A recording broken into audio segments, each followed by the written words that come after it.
नमस्ते बच्चों, आज के इस वीडियो में हम परिसर अभ्यास 2 हम ऐसे बने के पहले पाठ का अध्ययन कर स्वाध्याय के प्रश्नोत्तर लिखने वाले हैं। हम ऐसे बने पाठ्य पुस्तक में पूर्णतः भूतकाल में घटित घटनाओं, मानवों के जन्म से लेकर उनके संपूर्ण विकास की जानकारी है। इसमें से आज हम इतिहास किसे कहते हैं इस पाठ का अध्ययन कर स्वाध्याय के प्रश्नोत्तर भी लिखेंगे। चलिए बच्चों, पहले पाठ इतिहास किसे कहते हैं इसकी विस्तृत जानकारी हम कुछ मुद्दों के द्वारा प्राप्त करते हैं। जैसा कि बच्चों तुम सबको याद होगा, पिछले वर्ष तुमने चौथी कक्षा में छत्रपति शिवाजी महाराज के चरित्र और उनके द्वारा किए गए स्वराज्य स्थापना के कार्य का अध्ययन किया था। शिवाजी महाराज के जन्म से पूर्व के समय का अर्थ आज से 400 वर्ष के पूर्व का समय होता है। इसी को हम 400 वर्ष प्राचीन अथवा 400 वर्ष पूर्व का बीता हुआ समय भी कह सकते हैं। जैसे यदि आज हमारी आयु 10 वर्ष की है तो इसका अर्थ होता है कि हमारे जन्म की घटना भूतकाल में 10 वर्ष पूर्व घटित हुई। इसी भांति 10 वर्ष के बाद अर्थात भविष्य में हमारी आयु 20 वर्ष की होगी। हमारे जन्म के दिन से अब तक का अर्थात बीता हुआ समय हमारा अर्थात एक व्यक्ति के जीवन का भूतकाल कहलाता है। हम अपने कार्य व्यापार की सुविधा की दृष्टि से समय का विविध पद्धति से विभाजन करते हैं। जब हम अभी, कुछ समय पहले, थोड़े समय के बाद अथवा आज, कल, परसों इस तरह से इन शब्दों का प्रयोग करते हैं, तब जाने अनजाने हम अपने मन में समय की गणना करते रहते हैं। इन शब्दों में अब, आज, इस वर्ष आदि शब्दों द्वारा वर्तमान काल का बोध होता है। कुछ समय पूर्व, कल, पिछले वर्ष ये शब्द भूतकाल को दर्शाते हैं। थोड़े समय के बाद कल, अगले वर्ष आदि शब्दों द्वारा भविष्य काल का बोध होता है। बीता हुआ समय भूतकाल कहलाता है। तो इस आधार पर हम कह सकते हैं कि भूतकाल में घटित घटनाओं का जिस विज्ञान द्वारा बोध करते हैं उसे ही हम इतिहास कहते हैं। अर्थात दूसरे शब्दों में हम कह सकते हैं कि इतिहास भूतकाल की घटित घटनाओं का लेखा जोखा है। अब इतिहास लिखे कैसे? तो इतिहास का लेखन कल्पना के आधार पर नहीं किया जा सकता। इतिहास एक विज्ञान है। भूतकाल की घटनाओं को जैसा का वैसा फिर से घटित करवाने का प्रयोग करना संभव नहीं होता। अतः इतिहास को प्रस्तुत करने की पद्धति अन्य विज्ञान शाखाओं से भिन्न है। ऐसा होने पर भी इतिहास के प्रमाण को खोजने, जांचने और तथ्यों के साथ उनका मिलान हेतु वैज्ञानिक पद्धति का ही अवलंब किया जाता है। इसीलिए वैज्ञानिक पद्धति किसे कहेंगे? प्रत्येक प्रमाण का अलग अलग निकषों पर परीक्षण करके वह विश्वसनीय है अथवा नहीं, यह निर्धारित करने की पद्धति को वैज्ञानिक पद्धति कहते हैं। इन वैज्ञानिक पद्धतियों का आधार इतिहास के साधनों के द्वारा लिया जाता है। इतिहास के मुख्यतः 3 साधन हैं, जिसमें पहला है भौतिक साधन। भौतिक साधनों में वस्तुएं,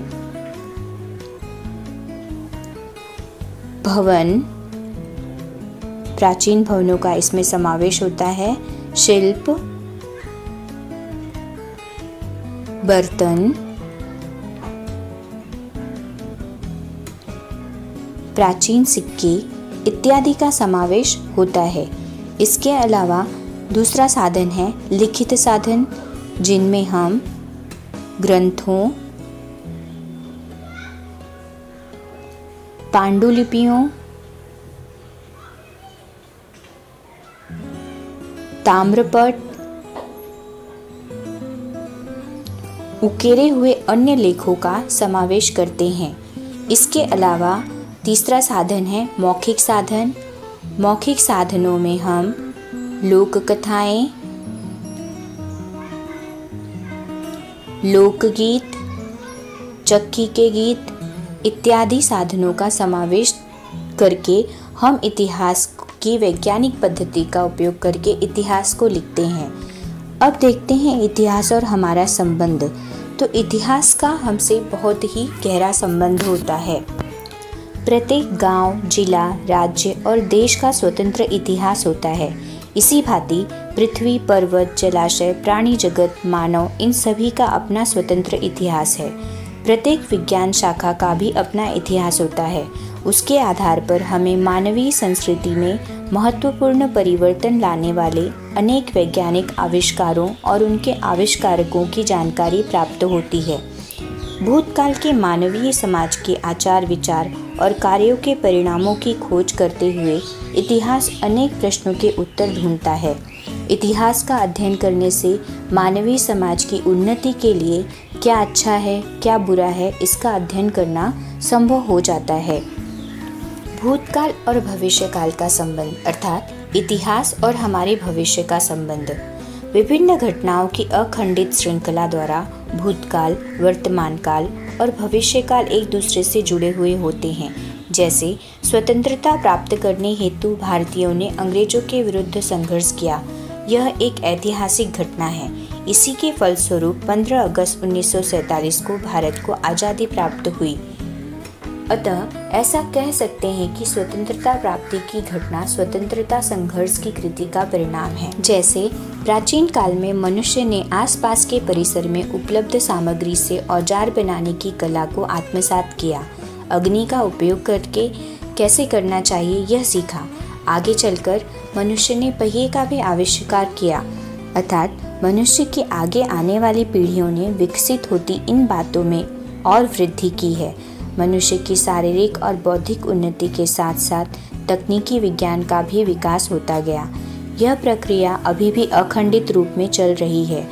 भूतकाल में हुए आविष्कारों के आधार पर ही भविष्य में नए आविष्कार करना संभव होता है।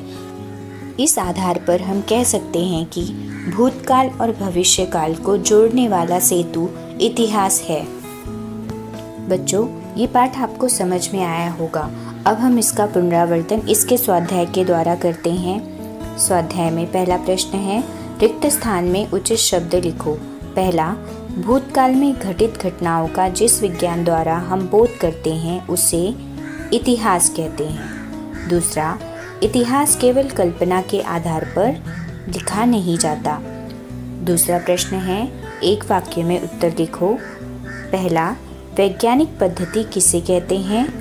प्रत्येक प्रमाण का अलग अलग निकषों पर परीक्षण करके वह विश्वसनीय है अथवा नहीं, यह निर्धारित करने की पद्धति को वैज्ञानिक पद्धति कहते हैं। दूसरा प्रश्न, स्वतंत्रता प्राप्ति की घटना किस कृति का परिणाम है?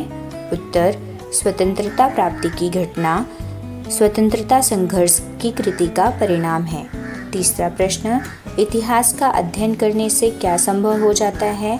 उत्तर, इतिहास का अध्ययन करने से मानव समाज की उन्नति के लिए क्या अच्छा है, क्या बुरा है, इसका अध्ययन करना संभव हो जाता है। तीसरा प्रश्न, निम्न प्रश्नों के उत्तर संक्षेप में दो। पहला, इसमें इतिहास यह विज्ञान है, ऐसा क्यों कहा जाता है? इतिहास केवल कल्पना के आधार पर लिखा नहीं जाता। भूतकाल की घटनाओं को पुनः उसी स्थिति में घटित करवाने का प्रयोग करना संभव नहीं है। ऐसा होने पर भी इतिहास के प्रमाण को खोजने, जांचने और तथ्यों के साथ उनका मिलान करने हेतु इतिहास विषय में वैज्ञानिक पद्धति का उपयोग किया जाता है। इसीलिए आवश्यकता अनुसार अन्य विज्ञानों की भी सहायता ली जाती है। इसलिए कहा जाता है कि इतिहास यह विज्ञान है। दूसरा प्रश्न, गांव की उन्नति में बाधाएं किस प्रकार उत्पन्न होती हैं? उत्तर, जब गांव के लोगों में किसी कारण से एकजुटता नहीं होती तब गांव की उन्नति में बाधाएं उत्पन्न होती हैं। चौथा प्रश्न, संकल्पना चित्र बनाओ। इसमें पूछा गया है इतिहास किसका? तो बच्चों, हम जानते हैं इतिहास हर एक छोटे घटक का होता है। जैसे इतिहास गांव का, जिला का, राज्य का, देश का, मेरा, विद्यालय का, मानव का और स्वतंत्रता का। इसके बाद है अगला प्रश्न, 3 तालिकाओं के आधार पर भौतिक, लिखित व मौखिक साधनों का वर्गीकरण करना है, जिसमें भौतिक साधनों के अंतर्गत सिक्के, किले, गढ़, ताम्रपट, बर्तन, रजवाड़े, गुफाएं, शिलालेख, हथियार, स्तंभ, राजमुद्रा, हड्डियां इत्यादि का समावेश होगा। लिखित साधनों में पत्राचार, चरित्र ग्रंथ, पांडुलिपि इत्यादि का समावेश होगा और मौखिक साधनों में चक्की के गीत, लोकगीत व लोक कथाओं का समावेश होगा। इस तरह बच्चों यह पूरा पाठ अपना पूर्ण होता है। आशा है आपको यह पाठ अच्छी तरह से समझ में आया होगा और स्वाध्याय के माध्यम से आप इस पाठ का पुनरावर्तन भी कर पाएंगे। अन्य विषयों के वीडियोस के लिए मेरे चैनल को ज़रूर सब्सक्राइब कर लें ताकि नए वीडियोस की नोटिफिकेशन आपको मिलती रहे। तब तक बच्चों पढ़ते रहें, अपना ख्याल रखें, घर में रहें, सुरक्षित रहें। Thank you.